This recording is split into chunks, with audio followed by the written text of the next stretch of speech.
Hi, it's David again, and I wanted to discuss a little bit with my education, which is fading with dementia. But anyway, I wanted to discuss perhaps why some people join the Mormon Church.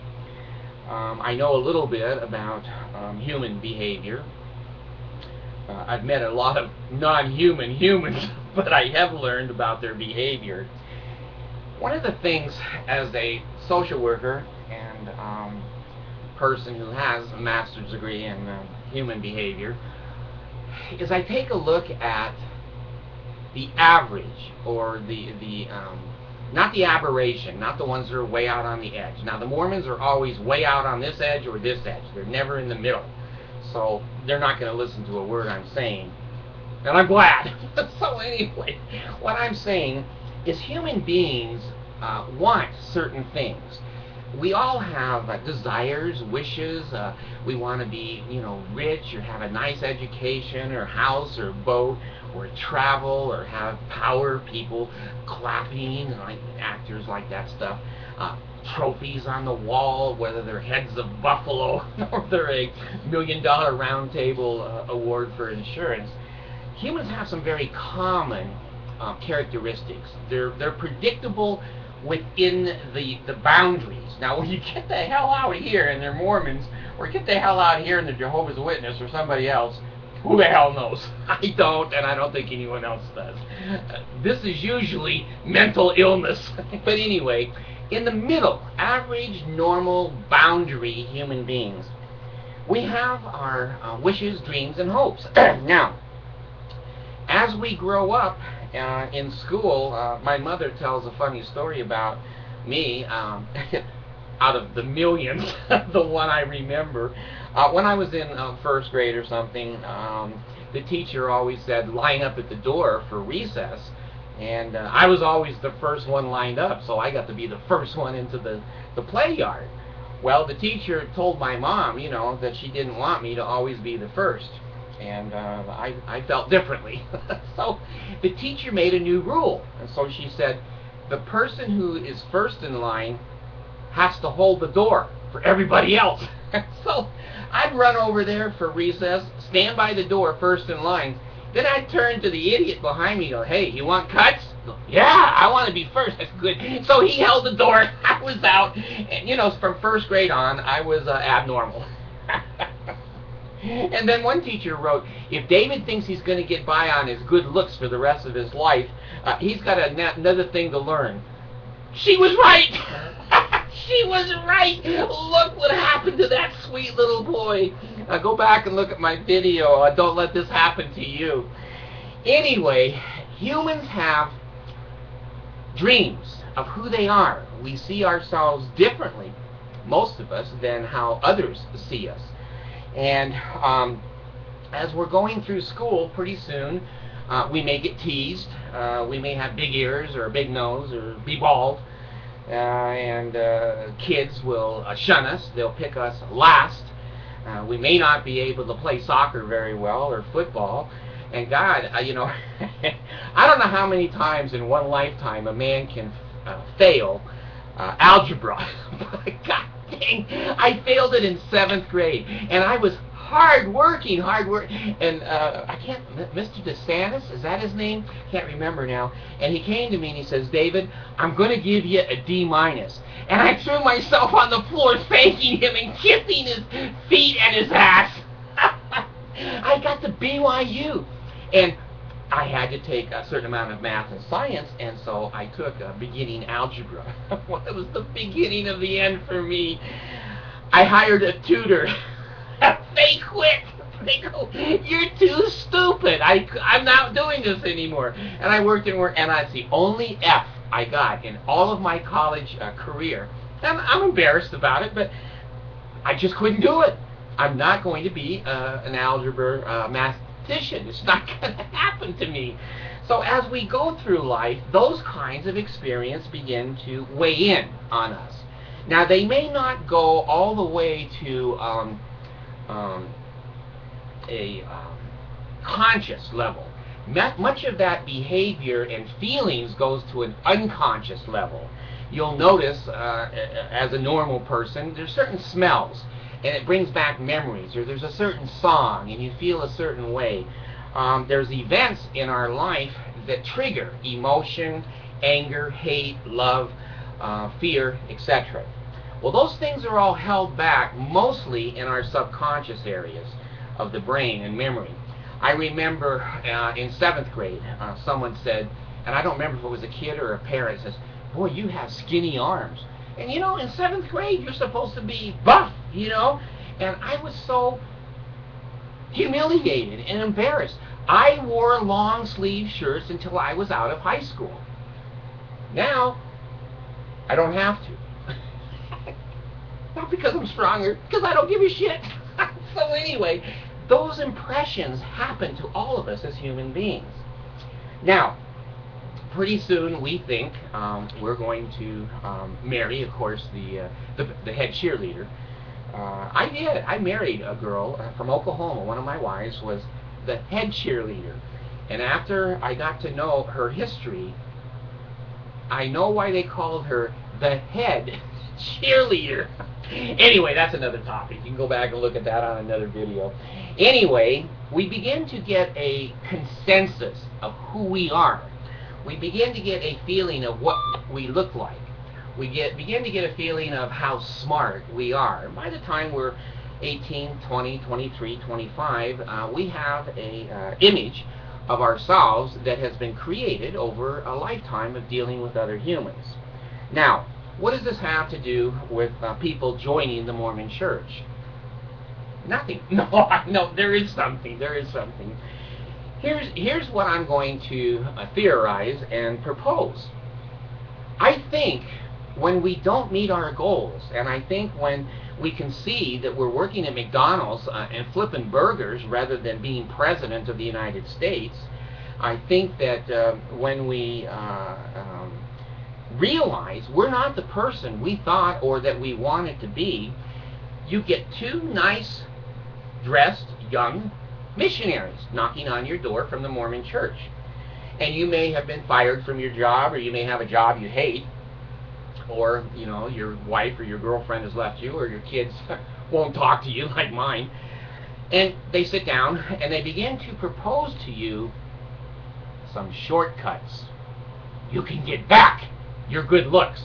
You can get back a better brain. You can go backwards in time. You don't have skinny arms. You don't have little boobs or whatever. You are now in the Mormon time machine. Here's how it works. When you gave your speech in the speech class, most of the kids got up and left. They thought you were shit. They thought you were boring. And you looked out and go, holy crap, you know, I can't even hold an audience of 3. Well, now that you've joined the Mormon Church, you can bear your testimony. And you can stand up in front of 150 people, that's usually the average ward attendance at sacrament meeting, and say something, and nobody leaves. You got what you wanted. God, this is heaven. I'm in public speaking, and people like me. They stay. Well, it never occurs to you they stay because they're fearful if they leave, the bishop will have a little chat with them. So there's a shortcut. Suddenly you're a public speaker. Now the women who were not as desirable as some of the cheerleaders and some of the other cute little girls in high school, they've always felt, well, I'm ugly, I have fat ankles, and my head is too big, and I have no boobs. But now she's called into the Relief Society. She goes, wow. She's standing up in front of all the women. All the girls that were cheerleaders and all the girls that were so beautiful are in the audience. She's now in charge. She feels beautiful. Her ankles have gone down in size. Her boobs have grown out. I don't know. But anyway, I'm saying, again, psychologically, this is a shortcut. She went back in time in the Mormon time machine and became the young, beautiful girl that everybody loves and wants to be with. Now, she was the girl that nobody would even sit at lunch with, but now she has back what she's always wanted and desired, and she saw as part of her life, but it's not reality. Okay, so now let's go back to the men, which I love the men because I'm a man. Last time I looked, it's starting to be less and less obvious, but I'm still in that category. But anyway, a man who's a nerd. You know, the kids made fun of him. The kids ignored him. They wouldn't eat lunch with him. And, you know, he had good grades, but the kids, you know, pounded on him until he helped them with their homework. I had a girlfriend. In fact, I married her. She was my third wife. That was really good in school, and I would just pay her to do my homework. Not in college. This was in high school. I did all my own work in college. Well, here's this young man, and the other guys are on the football team, and they're laughing, and, you know, he's walking through the hall. Now, I'm exaggerating, but I want you to be on the principle. I want you to be on the principle. So they're knocking his books down and calling him Melvin, and he has an atomic wedgie once a day, and he's the nerd of the school. Now, I don't mean, you know, totally in reality. It's so hard because I speak in principle. I don't speak in specifics. The principle is a person, man, growing up that is not very popular. That's the principle. Now, I'm putting the goo around it, okay? So he suddenly gets to be 16 or 17. He's looking around and going, holy shit, no, none of these Mormon girls are going to marry me. They think I'm a nerd. And he's right. He's right. So then he goes, I know what to do. I'm going to go on a mission. And all the girls flock all over him. Oh, you're such a wonderful priesthood. Oh, we want to marry you when you come home. He goes, hey, this ain't bad. 2 years living with a man, knocking on doors, freezing my ass off. It's worth some of these young girls. So he decides to go on a mission. Now he's the hero in his ward, in his family, his extended family, and the girls. And now he doesn't have to compete with being good looking, being athletic, being anything except spiritual. How hard is it to be spiritual? Just fold your arms and shut up. That's what monks do. and some of the Catholic priests and popes, they just look official. So anyway, another shortcut. 2 years in the Mormon prison, called a mission, will get him his choice of the prettiest girls in the Mormon flock.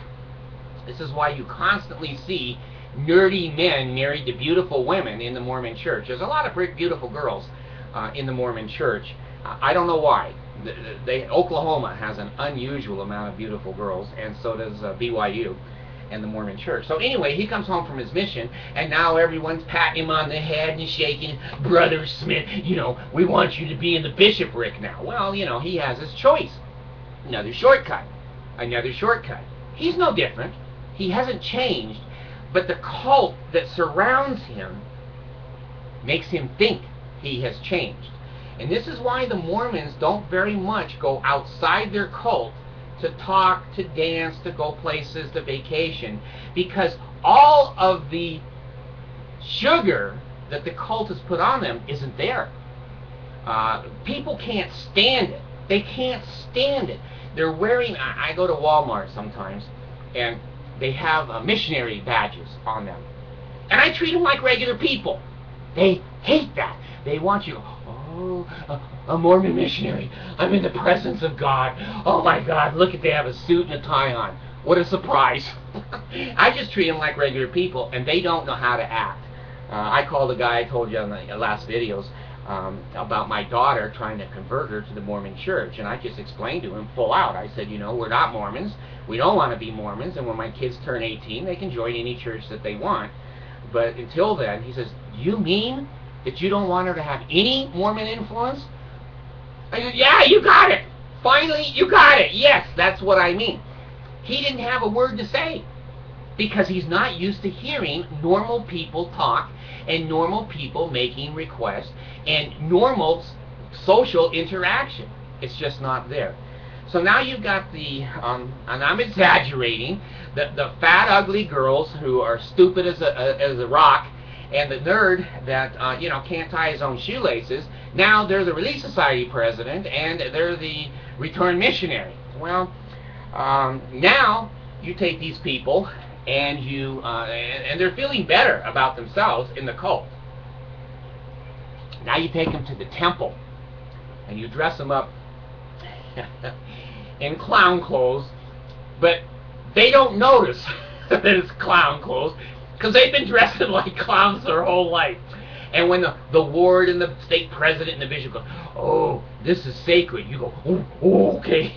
So they're getting closer to God. Well, they go in the temple, and now the Mormon temple says to these losers, now I'm exaggerating, but you understand what I'm saying. These are not people who can make it on their own, with their own personality, their own education, their own intelligence. They need a cult supporting them to be human. So they go into the ceremony, and in the washing and anointings, other than basically running around naked, they have the shield now, and I think the side of the shield now is closed. When I went in, you had the front and the back of a sheet, and the side, anyone could look sideways and see your whole body. And then you'd go in with these old men and old women, and they would put oil on you and on your breasts and on your stomach and anoint you to be a god and a queen and a king. Now, when you take a fragile human who is being propped up with a cult around them, making them something that they're not really made of, and you anoint them to become a god and a king and a queen, what more could you promise them that is not going to make them give you 10% of their income for the rest of their life? That's a good deal. And they know it. So now they're married in the temple for time and eternity, and they're better than the whole rest of the world, because if you're not married in the Mormon temple, you're not going to be married in the life hereafter. And also, if you're married in the temple, like I was 3 times, Manti, Salt Lake, and Washington, D.C., and you apostatize, I don't feel I've apostatized, I feel like I've grown up, you lose your penis. Now that's a heavy motivation for everyone to be a Mormon if you're male. So anyway, psychologically this makes a lot of sense for people who are basically sad losers who do not have the ability to compete in the real world. They can compete very, very well in a cult, because in a cult, all you have to do is bow your head and say yes, like you do in the temple, and you move right up. You become the bishop's assistant, and then you become the bishop and the state president, and then suddenly you're Boyd K. Packer with his little factory on masturbation. So anyway, what I'm trying to bring to light is the best knowledge that I have, because I think about it. I think about it a lot. Why would people join a cult? Why do people join a religion that they pay money to and they demand nothing? The humans in the cult demand nothing. They don't even demand how their money is spent. They don't demand what underwear they wear. They don't demand what smoking and drinking, what things to eat. They don't demand where to be on Monday, Tuesday, Wednesday, Thursday, Friday, Saturday, Sunday. They don't make any demands on the Mormon church, because they know if they're kicked out, they're screwed, because they are propped up, and if those props disappear, you got a naked little man and a naked ugly woman that goes, what the hell? Now what? Now what?